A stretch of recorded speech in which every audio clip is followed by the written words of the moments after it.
if we buy 2-portion house and rent 1 portion, can we have tax benefit as a landlord? Yes, so Finanzamt is basically looking at this, our tax authority, Finanzamt, my best friends.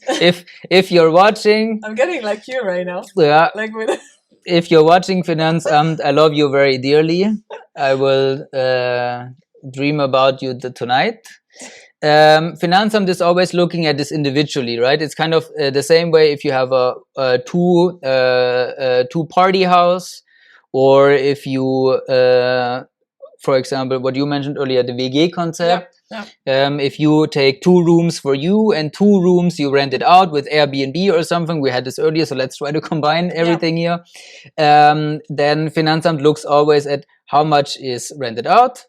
Mostly they would probably look at square meters, how many square meters are rented out and how many square meters do you have, and let's say it's 50-50. To have it easy, then you can deduct 50% of your interest rate, 50% of the closing cost, 50% of everything. So Finanzamt is exactly looking at this half-half.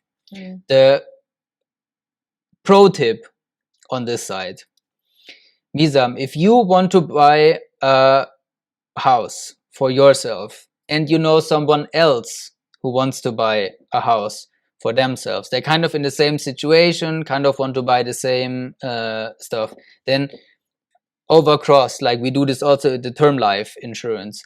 You buy a house and rent it out to your friends, but it can't be like neighbors. Then Finanzamt will find this out, that you declare costs for for the property right next door. They're not going to accept this, but maybe 2-3 streets aside or something. You buy a property and rent it out to your friend at very cheap prices. It can be 0, like we had earlier with the managing director. That doesn't work, but you can rent it out at a quite low price comparably to the region, and your friend buys one and rents it out to you.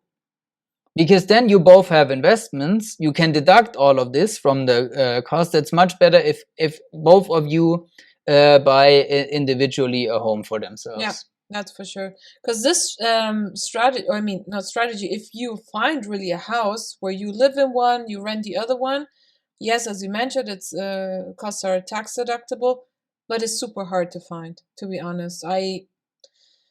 I haven't heard it that much that this works. Sometimes, yes, I heard, yeah, I'm living on the ground floor and I'm having tenants on the first floor, but most of the times it's so hard to find. And again, here, if you have that vision, you want to buy a house, you live down there with garden, it takes time. It takes really time to find such a house, to be honest. Yeah.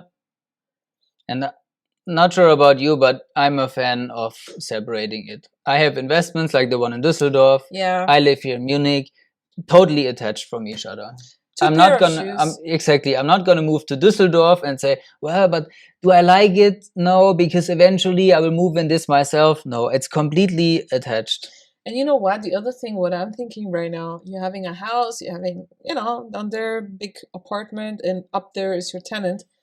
It's super picky, right? So it's like your own house.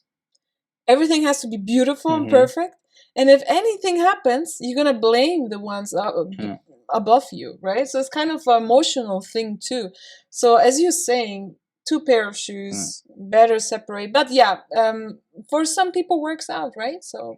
And if you're the guy living above, renting, would you rent above your landlord? Because you know what this means, right? That he will... Yeah, I don't know. Especially if he's a German, he will be very strict about everything. So I don't think I would want to live in a... Ruhe bitte. Yeah. Yeah, but yeah. Personal preference. Yeah, for sure.